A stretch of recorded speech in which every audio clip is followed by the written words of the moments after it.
Yo, YouTube, what's going on? Hit subscribe, hit like. That is the extent of this intro. Let's rock and roll on fantasy football today. Fun show for you today. We've got a mystery player draft. What is that? I'm not really sure. It's a new segment we're trying. Low expectations, but we've got, the good thing is, plenty of big-time news to talk about to give you some mega fantasy advice. What does this mean for the Cowboys with Amari Cooper unlikely to come back? Aaron Rodgers is going to make a decision maybe today, maybe tomorrow. Fingers crossed we'll have some breaking news about that. Jamey's back. Dave is here. Dave's not going anywhere. We put the franchise tag on you, Dave. Congratulations. Back for another year. All right. Yeah. 15 million guaranteed, right? You want the quarterback tag. Yeah, you get the I'll average, settle for 15 million. You get the average of the top 5 fantasy analysts in the industry. I'll take whatever. Franchise tag is an honor. I also, Adam, you didn't get the memo that today is NCAA Final Four windbreaker day. Yeah, man, you forgot your free gear. It's windbreaker day?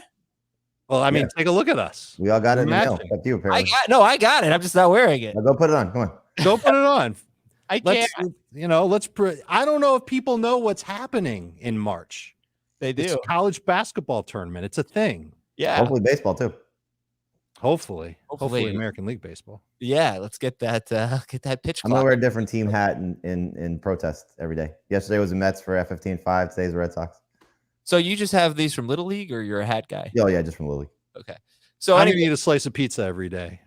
Protest. Jamey's back from the combine, and he's going to give us some of the key takeaways from the combine. And let's start with the Amari Cooper news. And later we're going to do the mystery draft. What we're going to do with the mystery draft is I'm going to give Dave and Jamey three mystery players at quarterback, running back, and wide receiver. I decided not to do it for tight end because I was having enough trouble making it interesting for the first 3 positions. And you're going to, based on their statistical profile, you're going to decide who you want, and we'll see who has a better team at the end of the draft. What if I know all the players already, though? I don't think you will. I think you'll be able to. I called your son. I bribed him. Yeah. And he sent me the players. Oh, yeah. Right. He does. What'd you bribe him with? Cookies. Yeah, that'll work. That'll do it. So me too. Let's start with the Cooper news. So the Cowboys they're likely to release Amari Cooper and save a ton of money in cap space, and they need to do that. So, Dave, what is your thought on this? Winners, losers. Give me your 30-second overview of what you think this means with Amari Cooper unlikely to be back, and Michael Gallup reportedly they're trying to bring him back. I think there are a lot of winners in this, believe it or not. I think that CeeDee Lamb's going to be a big winner because now his path to being the number 1 target getter in Dallas is pretty much wide open. I think it'll be big for the other pass catchers in Dallas, whether it's Dalton Schultz if he's back, Gallup if he's healthy, Ced Wilson if he's back, whoever they bring in. I think it's big for them. I think it's big for Cooper. He's got a chance now to be the number 1 target on a new team. It'll help the quarterback that's throwing to Amari Cooper. And I think the only loser could be Dak Prescott, who will still be a popular top 8-ish fantasy quarterback. But without having Amari Cooper on the field, we know how good those two work together. I do think it's a step back for him. And Jamey, same question to you, kind of a 30-second overview of what you think it means for Cooper out and Gallup back for the Cowboys. Yeah, I agree with a lot of what Dave said. I don't know if Dak will necessarily lose so much because I think, we haven't really seen Dak in a scenario where CeeDee Lamb doesn't have Cooper and then Gallup, stepping into that role as number 2 guy with Dalton Schultz, So I think the weapons, take a slight downgrade, but I think Dak can make up for it, certainly with what those other guys will do. And we don't know what they're going to do to address Cooper's absence. Certainly the NFL draft of a very, very deep receiving core. So they surprised us, 2 or 3 seasons ago at this point when they drafted CeeDee Lamb in the first round. I wouldn't be surprised if they get aggressive at that position in the draft at some point. Doesn't necessarily mean day one, but it's going to be, again, a deep draft so they can address it that way. They could also go cheap in free agency, getting creative once they get their cap situation under control and maybe bring in somebody of a 2nd or 3rd tier caliber guy that can also help this receiving core as a whole. So Dalton Schultz is the key. If they lose Schultz and Cooper, then that's a big, loss for Prescott. But I think if they move on from Cooper, it's because they plan to keep Schultz in some way, shape, or form. Could be with the franchise tag, could be with a long-term deal. We'll find out that answer, though, probably Tuesday by 4 o'clock if they're going to give the franchise tag to Dalton Schultz. Yeah, that's deadline for franchise tags. We have one so far, one announced. Orlando Brown, left tackle for the Chiefs. We'll get more franchise tag information in the next day. So we have said this a lot. Based on last year's stats and splits, we want CeeDee Lamb on the outside. So this is good, because when it was Gallup, Cooper, Lamb, he was playing a lot in the slot. We don't want that. He's been more productive on the outside. Does this get CeeDee Lamb in the top 12? 100%. He's real close. He moved up. Just on this news, I moved him up. I think I have him 13th. And I'm okay with him. He can line up wherever he wants. I don't want him exclusively in the slot, but he can line up, 60% wide, 40% in the slot. I'll still be happy. I want him to keep getting fed. Give him 8.5 targets per game. We've seen that from him before. Let's see that again. Would you rather have CeeDee Lamb or Jerry Jeudy if Aaron Rodgers goes to the Broncos?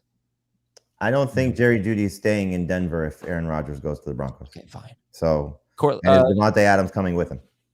Okay, fine. So that'd be Adams next there. All right. How about if it's just Rodgers for picks, I'd rather have CeeDee Lamb. Does this mean anything to you guys? A reliable source on Twitter called Vital Vegas has posted that Devontae Adams is buying a $12 million mansion in Vegas. I don't know if he's doing that just to go Airbnb or something like that, but usually when you buy a big house like that, maybe you plan on living in it. I wonder if that means something. That would be crazy. They've got to franchise tag him in Green Bay. And if Aaron's staying, then I imagine Devontae's staying. But the Vital Vegas guys are usually on top of their Vegas news, and that's something that they've posted lately. Well, speaking of, it's out of his control, Aaron though, Rodgers. for now. So we'll see by tomorrow. Well, buying a house is never out of your control. You can always do it as long as it's done responsibly. And but can I'm sure I just that's what say, he's doing. Well, all right. Well, first of all, so he's buying a house in Vegas, but those were not the 4 destinations that Aaron Rodgers was reportedly. Right. Maybe he just likes Vegas. It's entirely possible. Yeah. Green Bay, Pittsburgh, Denver, Tennessee. Those are the 4 that Aaron Rodgers is reportedly down to. Green Bay, Pittsburgh, Denver, Tennessee. Your favorite, Jamey, from those 4, you'd like to see Rodgers where? Green Bay or Denver. Why not Pittsburgh? He could really do some lines so bad. But it wouldn't be bad, but you asked me for my favorites. So those 2 are my favorites. Mm-hmm. Okay. That makes sense. Seattle turned down multiple first-round picks from Washington for Russell Wilson. Okay. And the Washington, from what I heard at the combine, they're going to be extremely aggressive. Whether they succeed remains to be seen. But I think every quarterback that is potentially available that you've heard of that could be on the market, they are going to kick the tires on. So they are doing their due diligence to try and fix that position. So we'll see what they end up doing. Okay.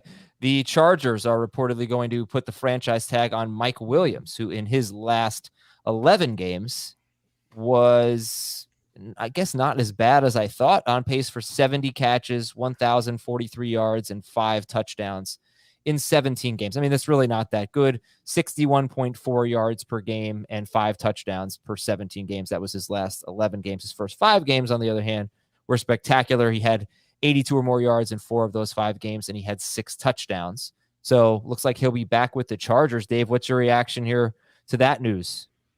I guess it's fine. I'm worried about how they use him. You talked earlier about how you don't want CeeDee Lamb in a certain role in Dallas. I don't want Mike Williams to be just a downfield threat for the Chargers. I want him to get involved in short and intermediate targets as well. And he's got to be better inside the 10. He's got to be better at when he gets targeted in the end zone. Can't bobble passes, can't lose those contested catches. Got off to a hot start, and then after that, 4 games with 20 plus PPR fantasy points in the first 5 weeks, and then 15 plus 4 times the rest of the season, including 26 in week 18. We need a little more consistency out of him, and he's never really delivered it. If he stays in LA, honestly, I don't think it matters where he goes. I don't see myself being excited to draft Mike Williams this year. So we had Brandon Staley on show with us, and I asked him specifically about Mike Williams, more so about, if he leaves and what you would do to replace him. One of the greatest sales pitches I've ever heard, about keeping a guy. I said, as soon as he was done talking, I said, all right, guys, clip that and send it right to Mike Williams' agent, because he's going to want to hear every word that Brandon just said. He was just talking about how, and he kind of carried this over to a later question about Justin Herbert, about how these guys having consistency in their career for the first time, obviously Herbert's young, but Williams as well, of the same system, same coaches, you know, giving them, you know, the direction that they hope to build off of. So it does sound like they're going to keep Mike Williams. I was actually hoping to see him, you know, leave more so for Josh Palmer, because I'm very excited about him, but he was also, you know, excited about Palmer as well. But I think when you look at Williams, it's more about what can he do, you know, taking it the next step. And they did try in the beginning of the season, you know, to make him kind of a big slot receiver, you know, in Lombardi's offense. You know, obviously he's not going to play there exclusively because of what Keenan Allen does, but they were trying to move him around a little bit more than we've seen in his career. And so it probably, you know, they got away from that. It would be my guess, certainly as some of the other guys developed as well. But I think Williams is going to kind of fall into that number 3 receiver that you draft, with the chance that he kind of is in a rotation with some other guys on your fantasy team. He was a top 15 wide receiver last year, but obviously it was front loaded, as we've mentioned. Would you rather have Mike Williams or Devontae Smith? Smith. If things stay the same in Philadelphia, I'd rather have Mike Williams. Would you rather have Mike Williams or Brandon Ayuk? Williams. I have Williams higher. Okay. Amari Cooper goes to the Patriots. Williams or Cooper? Wow. Cooper. I'll take Cooper. I still think he can be like a low-end number 2 receiver with the Patriots. All right. More news. Last big item here, then we'll fire through some of the combine notes. We do have more news later in the show that we'll just read through and keep you updated on. But George Kittle, I thought this was pretty interesting. According to The Athletic, he was never fully recovered from his calf injury when he returned. He missed some games earlier in the year. He played 10 games after that and was solid, but inconsistent, especially at the very end of the season. But his last 10 games, he was on pace for 88 catches, 1,161 yards, 10 touchdowns in 17 games. That's pretty good. I mean, the touchdowns are good. You probably expect more yards from him per 17 games, but you know, his last 3 games of the season, George Kittle did not have more than 29 yards. He had no touchdowns. Then he wasn't really great in the postseason either. But right, you know, that's kind of, it's like, oh, well, okay, he was hurt, but he's always hurt. It's like that's the big issue with George Kittle. So with that said, let me promote something very important. All right, the Attacking Third podcast, great podcast, women's soccer podcast. This is a big month for the Attacking Third podcast. 2022 marks the 50th anniversary of Title IX. Attacking Third is celebrating the anniversary all of March for Women's History Month. Each Tuesday during March, hosts Lisa Roman and Sandra Herrera will chat with groundbreakers in women's sports, from Sam Mewis and Katrina Adams to Amy Trask and Leslie Visser. Listen to Attacking Third's Title IX Tuesdays on Apple Podcasts, Spotify, and wherever else podcasts are found. All right, what'd you think of the Combine, Jamey? What were some of the big items that we talked about? A couple on, we talked about the Dallas news, but also the 49ers backfield. I know you wanted to talk about the Bills backfield. Let's start with the 49ers backfield and what you heard from John Lynch, who I really just probably would have taken the announcer role for Amazon if I were him. But hey, I guess he loves being in football. So what'd you hear from him? What'd you think about what he said about his backfield? Yeah, you know, it's as I told you yesterday when we were doing F-15.5, you know, when I get in these situations, you know, Combine now this is the 3rd time I've been there, owners meetings, you know, any just, you know, players I usually speak to, you know, especially as a fantasy analyst, and I think we're all guilty of this, confirmation bias, you know, so if you're leaning one way and somebody says something, kind of pushes you that way. And then it's trying to, you know, just read between some of the BS from what coaches and GM say. And I have to say that this was one of the more, we actually talked about this as, you know, different media people. There was a lot of honesty, rare honesty coming from a lot of coaches and GMs. The Carson Wentz situation in particular, I've never heard a GM and a coach speak about a player that they have under contract and about wanting to get rid of him, especially at that position. But in any event, John Lynch was asked about his running backs, and you know, I've said this to you a couple of times, Adam, just in our personal conversations. But he called Elijah Mitchell Drano. He said because whenever you need someone to fill the gap, he filled it for us. So it was an interesting nickname that they have for him. That's not what he said. I thought it was the finds the gap. Yeah, I'll get the exact quote for you. Yeah. Okay. Yeah. But he was talking about, just the backfield depth that they have and how he really likes Trey Sermon, from what it seems. And so, I guess, it could be a situation, was it more like what happened with Brandon Ayuk last year, where he had, kind of fallen in the doghouse. It happened with Trey Sermon early in camp, and he wasn't able to work his way out of it. Was Elijah Mitchell just that good? Obviously, we were hoping for a little bit more from Trey Sermon with the 6 games that Elijah Mitchell missed. But he seems to be pretty set with that rotation. Now, if you look at it, they haven't had the same leading rusher for 5 years in a row in the 5 years that Kyle Shanahan has been the head coach there. It was Carlos Hyde, Matt Breida, Tevin Coleman, Raheem Mostert, Jeff Wilson, and then Elijah Mitchell in some order. I probably got that wrong. But what he said was, he said, Elijah, we call him a Drano because he always finds the right gap. It's kind of like putting the Drano down the drain and it just finds it. So he said that's what we call him because of his natural run instincts. But then when he was talking about Trey Sermon, he said, Trey's someone we're really excited about, as we are with Elijah, and we like our depth in that room. And it's not bad to be able to turn to Debo when you need a play or two from him as well. So it's a matter of looking at Sermon, probably getting a little bit more work, looking at what Elijah Mitchell did, certainly not involved in the passing game, 18 catches on 20 targets last year, factoring in Trey Lance and what he's going to do as a rusher at that position, which they haven't had before. And then Deebo Samuel. Can you really trust Elijah Mitchell to be a starting running back for your fantasy team next year, week in, week out, especially when you factor in he also missed 6 games? So I think it's going to be a little tough. I think in non-PPR, you can get away with it. In PPR, probably more of a flex play.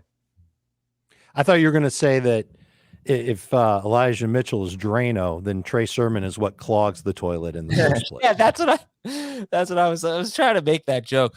I think Sermon is going to end up being a great second half of the draft pick, just a dart throw that you carry for the first month of the year, assuming that there isn't bad news out of training camp, or assuming that they don't add too much at running back this offseason.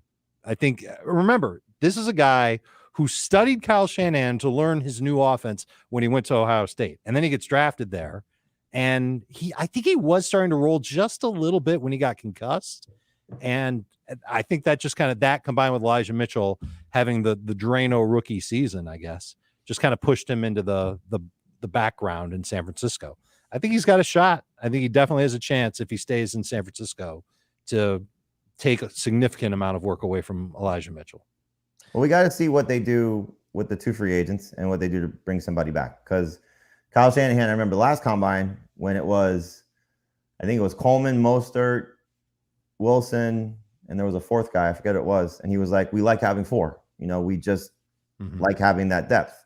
And so they're not going in with those 2 guys in hasty as their top 3, unless they're going to make Debo more of a full-time running back. And so if that's the case, then his value changes. But I think they're going to still add somebody else. And again, we were surprised when they drafted 2 last year. It wasn't something that we were expecting them to do. Sermon in the 3rd round, Mitchell in the 5th round. So like, we said about the Cowboys, they're not afraid to add to what is a strength of theirs. And that's something that they might do again. And you can't just assume that they're going to just kick Mostert to the curb. Kyle Shanahan loves that guy.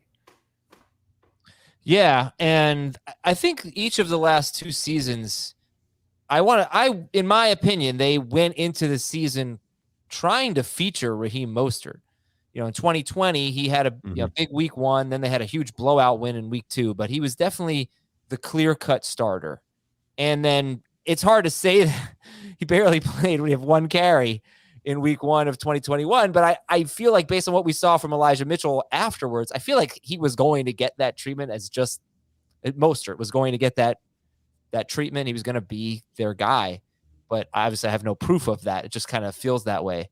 But so I don't know. I mean, I don't know that they would use Trey Sermon. You can't just trash Trey Sermon, obviously. Like John Lynch is going to be like, yeah, we think he sucks. But maybe he does. He didn't really show anything. And he definitely has a long way to go. Yeah. But it's kind of been in the Kyle Shanahan era for fantasy. The last running back that you think, or the last one that you draft maybe, has been the best one. I know, but it's weird. I buy into that. I forget. I used to say it's like Rangers closers, I think, because they always had a different one every single year, and it was never the guy you drafted in fantasy. But at the same time, I mean, I really think it was injury related for Mostert anyway. I don't remember the circumstances surrounding. But I mean, if you're judging injuries, Mitchell did not give you a good first impression based on injuries. He missed 6 games. What do you do? What do you do as a fantasy analyst with this thing that 49ers running backs just always get injured? It should probably have zero effect on how you go into 2022. You can't be like, well, he's a 49ers running back. He's good. I mean, they really struggled with injuries the last few seasons. I mean, you think about it after their Super Bowl year, they were lucky the Super Bowl season in terms of how they got through their injuries, if I remember correctly. But the last 2 seasons, I mean, Kittle's missed time. Nick Bosa's missed time. The secondary was banged up. Brutal. I mean, they're Garoppolo missed time. Right. Look what happened to their quarterback. Look what happened to their secondary. The whole defense, basically. 2 years ago, the whole defense. These are key players. Yeah, maybe they just can't keep their players healthy. This is where the benefit comes in. To your question about the running backs, they run the ball better than anybody, and that's Mike Shanahan to Kyle Shanahan. I mean, you go everywhere they've been. Denver. Houston as a coordinator for Kyle Shanahan, Atlanta as a coordinator there, Washington when they were there, obviously San Francisco, they just run the ball. I don't know why teams don't copy the same thing. Personnel obviously matters, but the schemes that they've had for 30 years has been extremely successful. And so he's going to get somebody back there. You're going to want to have somebody there. And so to Dave's point, it's not a bad dart throw to take Trey Sermon if Mitchell misses time, if he's number 2. It could be Mostert if he's back. It could be rookie X that they draft. Or I mean, look, Tevin Coleman's a free agent. They may decide to bring him back instead of bringing back him. That's one guy I won't buy into. But I'm just saying, in terms of what the 49ers do, they're going to probably add somebody else, and that somebody else is probably going to make us go, oh, why did they do that? And ruin maybe Mitchell, maybe Sermon, maybe both, and that third guy could be the one that we want. I also just quick footnote. I hope he sticks with the Deebo Samuel a couple times, a play or two, or whatever he said, because for the sake of the backfield, if Deebo's getting 8 carries, that's a killer. Yeah. If he's getting 1 or 2, that's different. I guess if you have Deebo Samuel on your team, you want it. I bet they reconsider carrying 4 running backs if they're going to commit to giving Deebo the ball more. They can carry 3 running backs, and Deebo is the 4th. Well, it's the roster versus the active roster, so that's the difference.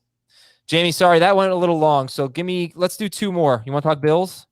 Yeah, so I asked Sean McDermott about Devin Singletary, and it was kind of interesting timing because he had just answered a question in regards to meeting with offensive players. He didn't specify which players, but I think you can assume based on their needs that it's either going to be running back or probably offensive line, because I think those are the 2 positions that they go into looking at. Now, they could look at receiver, obviously. They could be looking at backup quarterback because they're going to lose Trubisky. So, he could have meant anybody. Could be tight end. He just didn't specify. He said, we had good conversations with a lot of offensive players. And so I said, what was the difference for Singletary at the end of last season, your commitment to him, and then what does that mean for his offseason or his role going into 2022? So he said, everyone wants to know who's the lead back, right? Well, at the end of the day, I thought Devin did a phenomenal job. Again, a young player that continues to earn everything that he gets. I thought his determination, the way he ran the ball in the back half of the season, let's say the back 6 games, really, I thought energized our offense and gave us an identity and some great momentum, some great energy within certain games in particular. So really happy with the way he performed last season and look forward to another strong year from him moving forward. So, a non-answer really in terms of the commitment for 2022. But clearly was excited about the way that he ran the ball. And I think you've seen the reports about the friction potentially between Sean McDermott and Brian Daboll.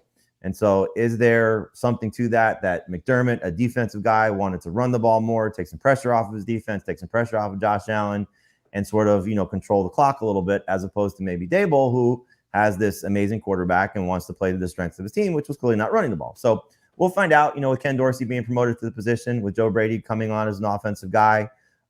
Those 2 things, may not work hand in hand, because I think Brady probably a little bit more of a pass friendly, play caller as he was in Carolina, or at least wanted to be. And, Ken Dorsey being a quarterback and wanting to appease to his quarterback, also being on Daboll's, staff per se, coming from that tree, is he going to want to lean that way? But, if McDermott's keeping him in the position, maybe it's more of a, hey, you follow my lead. So we'll find out. I think that's the position. I think we're going to see what the Bills decide to address, if they do, in the draft or free agency, where they brought in Matt Breida last offseason. Zach Moss still clearly there, will be a part of it in some capacity. But Singletary, somebody I know, Chris Towers earlier in one of our podcasts said he thinks he's a breakout candidate, building off those 6 games. And, carrying that over to the course of a full season, it's still such a big question mark to me. So I think Singletary is still a guy you want to look at as a number 2 running back, a good one potentially, but not somebody I think you want to be overly aggressive with. So like that round 4, round 5 range to me is still where I think he'll live. Dave, are you on Singletary or Elijah Mitchell if you're drafting today? I've got Mitchell higher in my rankings right now, but that's because I'm assuming that Buffalo will make a bigger splash at running back than San Francisco will. Now, if the draft ends and Buffalo doesn't make that big splash, and maybe San Francisco does, or maybe San Francisco makes a little splash and Buffalo just doesn't do anything at the running back position, and in fact, they fortify their offensive line, I'll move Singletary ahead. I've been waiting for Buffalo to make a big splash at running back for 2 years. They haven't done it either time. So when I heard Sean McDermott's quote, it made me think that they're very much considering not bothering to go heavy on running back again. And they might be very happy to just go with Singletary as their main guy. Moss might earn that second spot. Somebody else might earn that second spot. Maybe it's a late round rookie, who knows? And they just move forward that way because they've done so well being this Josh Allen centric offense that they just keep doing that. And who the running back is doesn't really matter as much. The Moss thing is interesting to me because I think they like him. I just don't know if they could trust him, based on the injuries, the fact that every time he seems to start to build something, he misses time. And so I just wonder if, did Singletary do enough to kind of say, okay, we can run with this guy. We can roll with this guy. He can be the one that we lean on, and we don't have to worry about necessarily using Moss. If in fact, to Dave's point, they don't go out and make some big splash. I don't see them making a huge splash there because I think Sean McDermott and certainly Brandon Beane are smart enough to realize that that's not a position you invest heavily in to make your team successful. So they have these guys under control in terms of Singletary, Moss, maybe draft a third and go that route. So I don't think it'll be a heavy investment, but I do think maybe day 2 or day 3, most likely probably day 3 is something that they do because that's kind of been what they've done. Singletary was a round 3 pick and Moss was as well. What was nice to see was Singletary was getting a lot of short yardage touchdowns. I don't want to necessarily say goal line, but 1, 2, 3, 4, 5, 6 yards out. I was getting a bunch of those down the stretch. And that was usually something that just went to Josh Allen. And Allen still, even without those touchdowns, Josh Allen still had a huge finish. So you saw their offense was capable of having Allen, do it basically with his arm, a little bit with his legs, and still lose some of those goal line or short yardage touchdowns and still be awesome. One final news item, Jamey? News item. Or anything. You don't have, we can move on. We've covered a lot. I just because I have the notes in front of me from what McDermott said about Gabriel Davis, another guy that we're obviously excited about. He was talking about, just his development and, I'm still somewhat old school with this about 30-year receiver. So he's entering year 3. So what he said was he has a tremendous DNA. He's a winner. He's a player that in year 2, really in year 1, our backup in year 1 had a good season and came back and followed it up in year 2, which is not easy to do. Then he continues to get better and better. And that's what I'm looking forward to seeing when he comes back in year 3 now this offseason. He's quickly becoming one of our leaders in our locker room at such a young age, which is unique to say for a young player. So, you had that strong playoff performance, over 200 yards and 4 touchdowns against the Chiefs, clearly showing the upside and the high ceiling type of plays that we look for. Emmanuel Sanders is a free agent. I would be very shocked if they brought him back. I would also be surprised if they don't add somebody to that room because, Cole Beasley is not exactly young.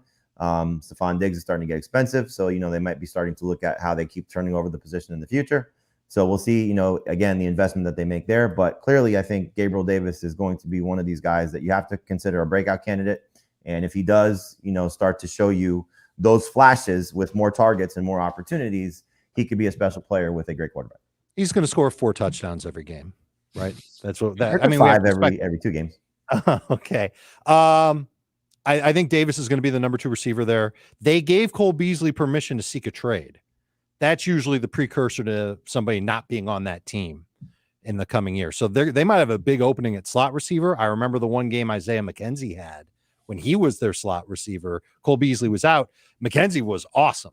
But Davis was out that game too, right?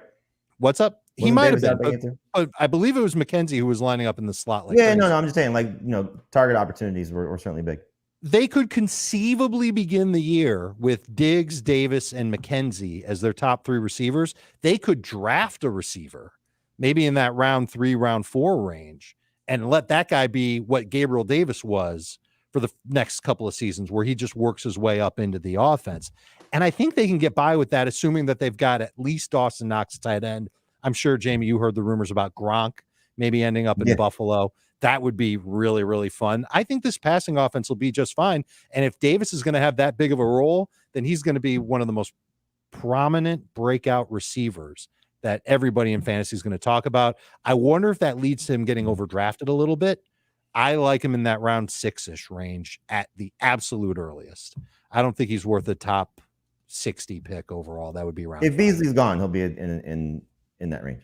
Yeah, people get overexcited about it. Man, I think he's got this ability to score touchdowns is incredible. He has 16 games in his career. You're going to hear this stat a lot from me throughout the next few months. 16 games with 4 or more targets, just 4 or more targets. And he's caught a touchdown in 10 of those 16 games. I'll just look at games with 4 or 5 targets. 1, 2, 3, 4, 5, 6, 7, 8. And I think there's 11 of them. And he's caught a touchdown in 1, 2, 3, 4, 5, 6, 7 of the 11 games where he has only 4 or 5 targets. He's caught a touchdown in 7 of 11 pretty games. good. It's crazy. But does that pace continue if he's a number 2 receiver? It can't continue. It just can't. He's also not a guy who has a ton of short yardage touchdowns. If you look at all 5 of his playoff touchdowns, 1 against New England, 4 against the Chiefs, they were all from 19 yards out or 18 or more yards out. Yeah. So I think his production has been fluky in that regard. But of course, the touchdown rate comes down, the targets, the yards, that all goes up. You obviously can make up. Okay, guys, we're going to take a break here. More news in a moment. And then the mystery draft. Yeah. Everybody's excited about it. And Dave, you're going to review Taken today? Right? Did I hear that? Absolutely not. I got some rookie notes for you too. Oh, yeah, we should probably do that. Okay, rookie notes. We come back. Rookie notes and a Taken review. We'll be right back on Fantasy. Welcome back. Dave, you haven't watched Taken. What's going on here? My wife and I sat down to watch it, and we watched the preview for Taken first, and my wife immediately went, I'm not watching this. Yeah. What? Really? So my review is Pirates of the Caribbean was very good. The second one was a lot more entertaining than the first one. That's the first time you saw that one too? Yeah. Wait a second. You saw which one? The first Pirates of the Caribbean? Dead Man's Chest. We saw. No, I think they all suck after the first one. The first one's great. Okay, well, we like the second. No, they're all entertaining.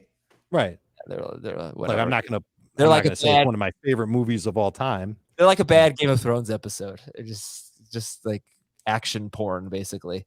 But all right, you'll watch Taken by yourself. Also, I would say Taken is better than the preview. I've seen the trailer, and it makes it look really cheesy, and it doesn't do it justice. I tried to sell my wife on watching. Teenage daughter, so watching that movie probably at this point in their lives is not the best thing. No, I'll watch it. I'm just gonna have to find some time when no one's home where I can watch Taken solo, like Adam does. Yeah, like exactly. Adam puts everybody to sleep, and then he can sit and watch a movie. There was something I saw on Amazon Prime. Oh yeah. Taking my clothes. Okay, never mind. What, Dave? Whoa! They had something on Amazon Prime called The Hungover Games, where they paid like average actors to like do a parody of The Hangover and The Hunger Games in the same movie. Oh, God. And I tried to sell my wife on watching that because it looked absolutely terrible, and she also wouldn't watch The Hungover Games. It sounds pretty terrible. Okay, what do we got from Rookie Talk? Oh, wait, did I ask you this very fun question that I forgot to ask? Would you rather, I didn't ask you this, right? Gabriel Davis or Michael Gallup? Davis. Oh, my gosh. Well, think about it. One guy's the number 2 wide receiver for the Cowboys. Who's got a torn ACL? Well, it's assuming health, obviously. Okay. But ask that question again. Davis has not done in his career what Michael Gallup has done. They'll probably be drafted in a similar range. I would say probably a round or 2 apart if there's no Amari Cooper, but Davis will definitely go first. Yeah, I know he will. I want to know what you guys thought. Yeah. Okay. Which rookie stood out to you? Well, as Brady Quinn told me, I need to drink more milk, but I'm always intrigued whenever one of these running backs breaks my hand when I shake their hand. And so the 2 that I referenced to this running back in particular were Adrian Peterson when I met him at the Rookie Symposium in 2007. I'll still never forget that. Felt he broke my hand. And then Jonathan Taylor at the Combine 2 seasons ago, when also same thing. And if you're in the same company with those 2 guys, I think you're pretty happy about that. I'm sure there are plenty of other running backs that have strong grips. But Breece Hall, when I shook his hand, I felt like he broke my hand. And I said that to him. He's my favorite running back. He's probably my favorite rookie in his class. And did nothing to take away any of his stock because he just destroyed the competition in the combine drills. And impressed, me in terms of the interview process when we spoke to him. So he has everything that you're, I think, going to be looking for. Now, Ken Walker was impressive. James Cook was fun to talk to on and off the air. How many of these hands did you shake? Did you shake Ken Walker's hands? I shook Ken Walker's hand. I shook James Cook's hand. I shook Isaiah Spiller's hand. I shook Rashad White's hand. I shook Malik Willis' hand. Only one of them felt like it gave you the broken Yeah, hands. which one felt like you were shaking hands with? There's a different handshake for certain people. Now, I don't have the strongest handshake. And sometimes, I always hate, like, if somebody grabs my hand first and, you get, like, the weak handshake from you. Like, I give the weak handshake. I hate that. Oh, yeah. No, you don't want that. Yeah. Like somebody grabs your fingers. Like, and it's like, you can't ask, hey, let's shake hands again because it's just awkward.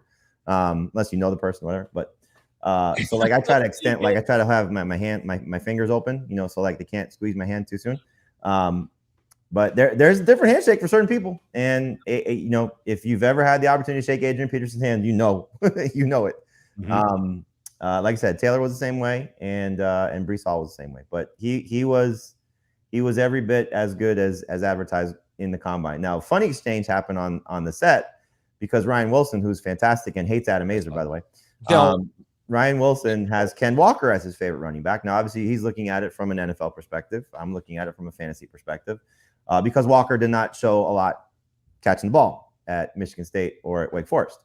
So, I asked him about that. I said, is that the part of your game that you need to, sort of showcase that you can do? He's like, yeah, give me an opportunity to run routes. I certainly catch the ball. My hands are not a problem. It's just the way offense, whatever, blah, blah. But I said to Breece Hall, I said, Breece, Ryan has you as the number 2 running back in the class.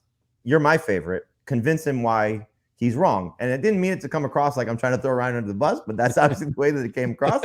Yes, and it did. You didn't mean it that way? Huh? You did not mean it that way? No, I was, I played, a couple games with some of these prospects. I said Ryan and Tommy Tran was the host. And I said, all right, Ryan is the coach. Tommy's the GM. Look at them and tell them why they should draft you. I did that with a couple of the prospects. So I was kind of trying to do the same thing, convince him why he should make you number 1. He's not locked in. This isn't his final, prospect list. And he sized up Ryan with his eyes, and he was like, "There might be 2 guys in this class that you like. I am not number 2." No, he said, "I'm top 2 and not 2." Yeah, whatever he said. Right, you corrected. So that's Ryan was like, "You threw me under the Breece Hall bus." That's a good question that you asked. I think that's fun. But in any event, he did nothing to dispel my thoughts that he's the best running back in his class. I like Isaiah Spiller. I thought he was great. James Cook, I asked him, what's the difference between you and your brother? It's Dalvin Cook's brother. And he said, my hands are a 10. So I don't know if that meant that his brother's hands were not. And he kind of likened himself more to a pass catching back. I'm going to say his name probably wrong, but Kyron Williams, either Kyron or Kieran. I think it's Kyron. Brady Quinn, correct me. Kid from Notre Dame. Just very impressive. Speaking to him, very unimpressive with his drills. Slowest time of any running back. And so just, feel bad for the kid. Hopefully it doesn't, ruin his potential, because I do think he could be, a good 3rd down back. I don't know if he'll be, a featured guy. Brady was trying to convince me otherwise, but again, Notre Dame bias. But in any event, the running back, class was interesting. I spoke to a couple of the receivers. Drake London was the one that was most impressive to me. He's starting to become one of my favorites of the non-Ohio State guys. And I think Jameson Williams would have probably improved his stock as well if he had not had the ACL. He probably would have been the best.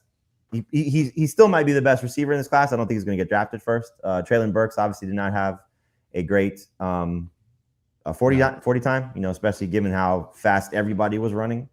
Alex Pierce is quickly becoming one of my favorite guys for sure. The receiver from Cincinnati.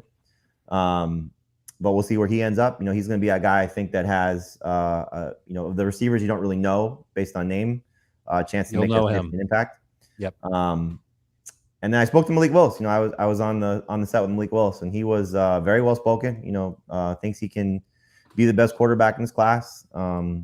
had arguably the best moments of any of the rookies at the combine, and it didn't happen in the building. It was, you've probably seen the video by now. He was helping a homeless person on the street, and somebody just happened to catch him, recorded it happening, where he was seemingly giving, either money or something to a homeless person, but took the time and spent it, with seemingly a couple minutes there. So Kenny Pickett's hands were obviously a big story, in terms of what his hand size was, 8.5. It's smaller than Burrow, who came in at 9. Last quarterback that had hand size of this size that was anything of significance was Michael Vick. Obviously, Kenny Pickett doesn't do that, so we'll see how that hurts his stock. Matt Corral, he Coral, right? Matt Coral. I think it's Corral, but I might be wrong. Okay. I was looking at the pronunciation. I thought that's what it was. Dave, in any event, what was I gonna say? Pete Prisco sold on Pickett being the best guy. Just in talking to him off the air, he thinks he's the alpha of the group. And then Carson Strong said his knee's not an issue. Clearly that's gonna be the thing that probably knocks him the most. But he said, he took it off prior to his last game, went through the Senior Bowl practices without the knee brace on, didn't wear the knee brace, for whatever he, was doing with the teams, or showing the teams. So, that's going to be the thing that knocks him. I think he's the best pure thrower of the group, but we'll have to see how teams do that. Okay, great stuff. I'm looking forward to this rookie class. Maybe 5 wide receivers being drafted in the first round. Going to be a lot to talk about. Don't know if we'll have any running backs making the first round, but it will provide us some interesting fantasy takes for sure. Ryan keeps comparing it to the 2020 class, where we didn't expect to see someone go in the first round. Edwards-Helaire surprises at the end of the first round with the Chiefs. But think about round 2. Jonathan Taylor, DeAndre Swift, Cam Akers, J.K. Dobbins, and where we think of those guys now. If everybody was healthy and had the years that we thought they were going to have, we'd be talking about maybe potential first-round picks for Akers, for Swift, obviously Taylor, Dobbins, if they had performed like we thought they were capable of performing last year, and hopefully those guys that were injured and coming off some strong seasons can do it again. I think it is Corral. I know I heard it as Coral when I was watching, but oh, you're right, it's Corral. I'm sorry. Wait, no, you said it right. I said it wrong. Okay. So, but thank you, Jamey. We'll just pretend I was right about that. All right, we'll get it right when he's a backup somewhere. Do some news and notes. Do some news and notes here, and Dave already mentioned this, but the Bills are going to allow Cole Beasley to seek a trade. Multiple teams have expressed interest in trading for Derek Carr. His status seems pretty up in the air right now. That's according to the Las Vegas Review-Journal. Yeah. Saquon Barkley not expected to be traded. Oh, that was Ian Rappaport, but also I think that's the prevailing sentiment. That was another kind of refreshing take, and Arthur Smith also said something kind of similar about Matt Ryan, but both Joe, how do you pronounce his GM's name? I never get it right. Joe Shane and Brian Dable, kind of saying, if the right offer's there, we have to consider everybody, and usually when you hear about a franchise player, and I still think Barkley's somewhat of a franchise player, you don't say, yes, we're considering trading him. And Arthur Smith said, if the right offer is there for Matt Ryan, we have to entertain it, so the Wentz situation, Arthur Smith saying that about Matt Ryan, which didn't get any headlines because nobody was kind of paying attention to the Falcons. And the Giants situation, obviously, which got a lot of buzz with Barkley. So if teams are willing to, I think, pony up for what the Giants would be asking for, I'm sure they would consider it. But I think that report is accurate. They're not going to trade Saquon Barkley anytime soon. Patriots cornerback J.C. Jackson's going to become a free agent. He wants big-time money. Chris Carson's recovery from neck surgery is going well, according to USA Today. Nice. So he really might be the number 1 running back. It's not. And there's another report that came out, I think it was last night or this morning, that the Seahawks aren't going to get in a bidding war with Rashad Penny. Carroll was pretty glowing about Rashad Penny, talking about the way that he finally came through last season, looked like the guy that they drafted, a lot of things that we said as well. But Carroll putting words to it that, they were just so happy for him. They want him to come back. But again, I don't think they're going to overpay for that position, which, again, I think makes sense. Calvin Ridley's situation with the Falcons is extremely complicated, according to Ian Rappaport. Minnesota head coach Kevin O'Connell said he's going to move Justin Jefferson around the formation. And obviously the comparison would be Cooper Kupp. Just the way the Rams play, the guys moved around a lot, and could see that with Justin Jefferson. Blake Jarwin not expected to be ready for week 1. He played, I think, 8 games last year for the Cowboys, but his hip injury is a pretty serious one. Jarwin not expected to play. And for what it's worth, you did see more routes run per game for Dalton Schultz without Blake Jarwin on the field. I don't know if that was just because he was taking on a bigger role later in the season, but you did see an increase there. In fact, in the last, I want to say 10 games of the year, Dalton Schultz was third in the NFL in routes run behind Deontay Johnson and Stephon Diggs, and he was only one route behind Diggs. The Saints re-signed Juwan Johnson to a one-year deal. The Patriots have talked to the Panthers about acquiring Robbie Anderson, according to Boston Sports Journal. They definitely seem to want to upgrade at wide receiver, so they're a team to keep an eye on. The Patriots, that is. Tyreek Hill expected to sign a 4-year, $85 million deal, according to Pro Football Network. The Chiefs will franchise tackle Orlando Brown, left tackle, and the Rams want to re-sign Odell Beckham. And after all that, it's now time for our mystery draft. So here's how it will work. Let me get Andrew's notes. I have basic clues about thanks, three quarterbacks, 3 running backs, and 3 wide receivers. And I'm going to give you basically their statistical profiles, and you guys get to pick who you want. And you will obviously leave one of them on the board. So Jamey, who wants to be first at one of you will be first at quarterback, one of you will be first at running back, and then I'll decide who goes first at quarterback. Wide receiver, pardon me. Jamey, would you like to be the first person to pick a quarterback or a running back? I will go with quarterback. Okay. So I'm going to give you 3 quarterbacks here. Okay. This would be a good visual segment if I had graphics, but I don't. So just try to play along at home, everybody, as best you can. Quarterbacks A, B, and C.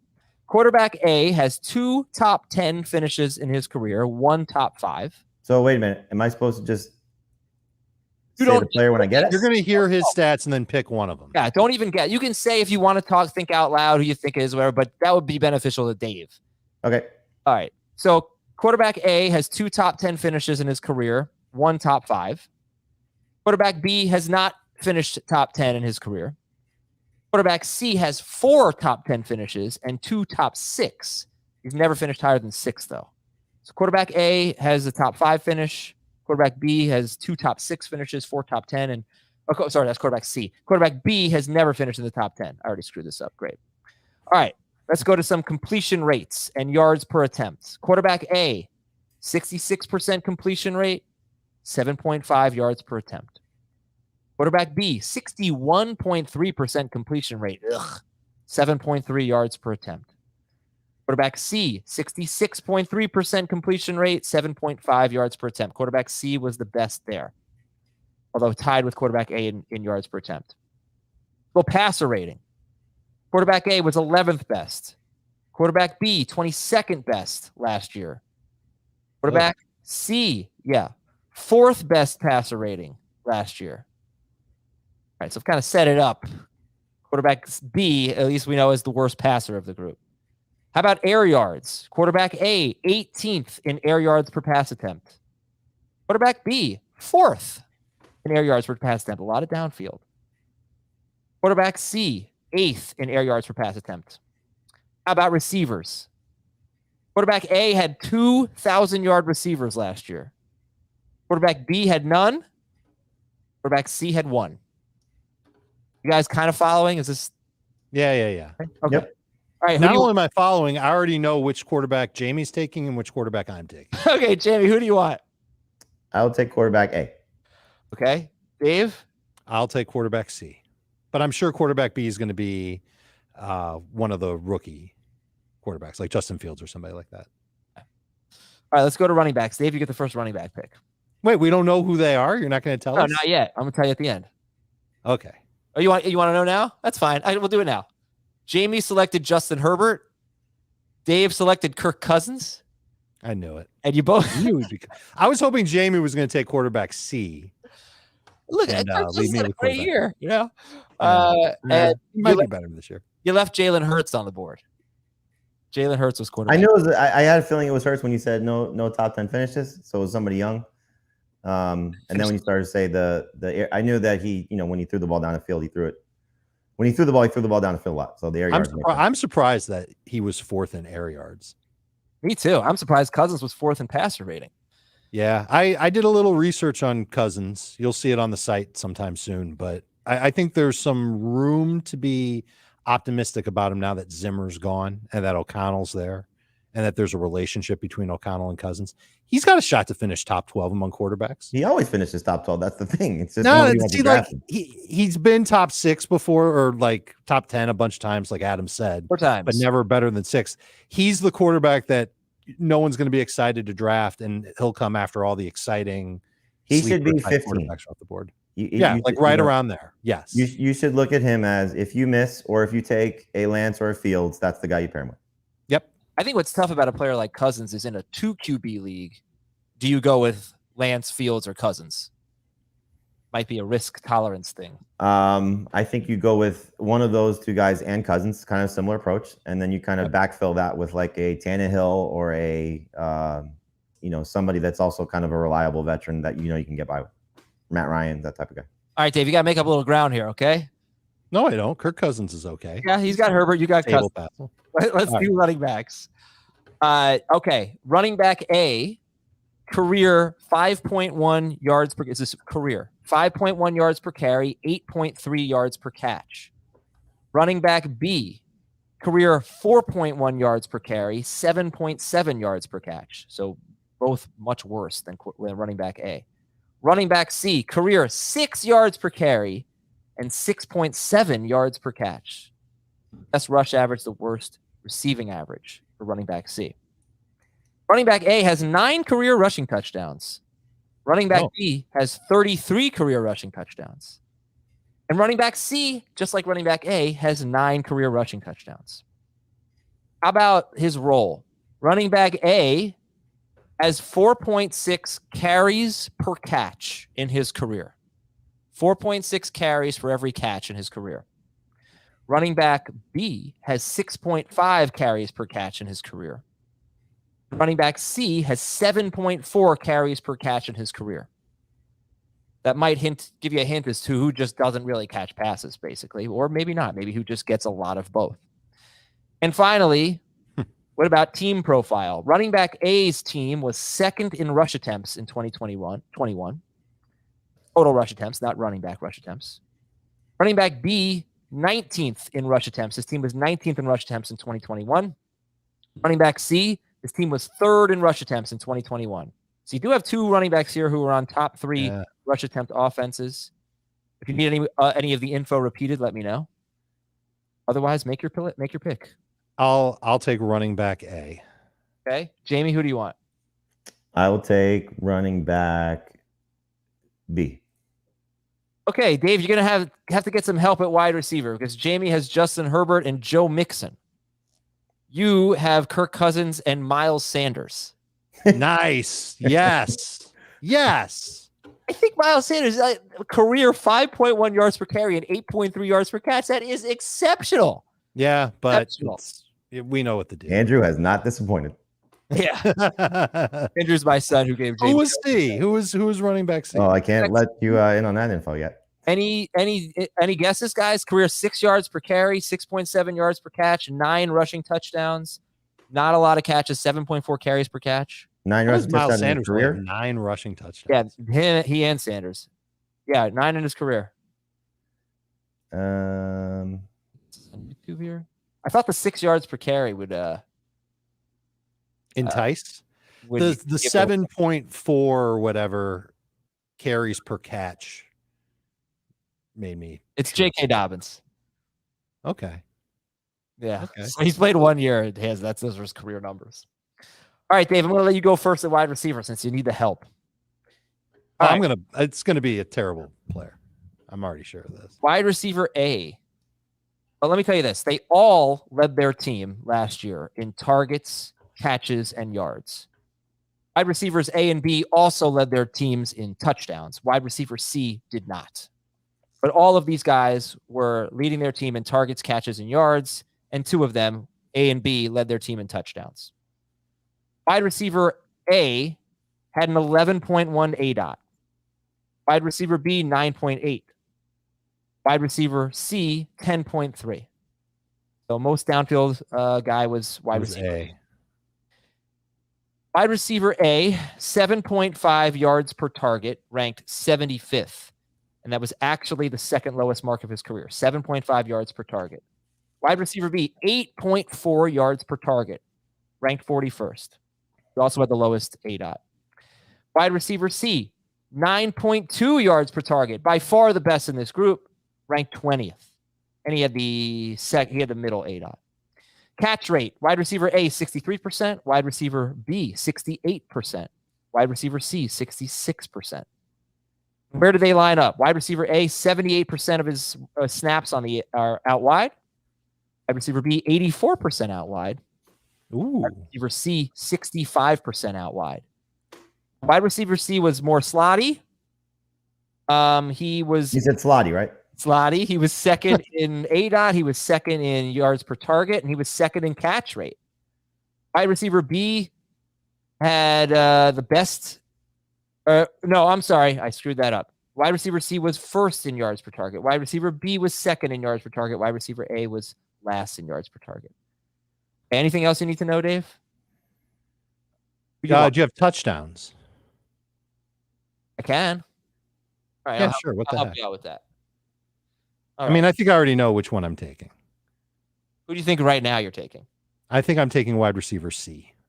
All right, wide receiver A had 10 touchdowns. Wide receiver B had 6. Wide receiver C had 6. Overall, wide receiver A had kind of disappointing statistics, except for the touchdowns. Right. Wide receiver B sounds. Wide receiver B sounds like DJ Moore. I'll take wide receiver B. I'll change my mind based on that. I was going to take C. All right, Jamey, who you want, A or C? I will take Stephon Diggs. Yeah, wide receiver A, Stephon Diggs. Jamey is going to kick your ass. Justin Herbert, Joe Mixon. Did you take Jalen Waddle? No. Justin Herbert. I would have been happy with Waddle. Joe Mixon and Stephon Diggs. Dave has Kirk Cousins, Miles Sanders, and Michael Pittman. You have Michael Pittman. And wide receiver C was CeeDee Lamb. Listen, man, Jacob Eason to Michael Pittman next year. And you just did our mystery draft. Good job, guys. Good job. So I don't know what that necessarily proved, because you took a bunch of stats that were arbitrary.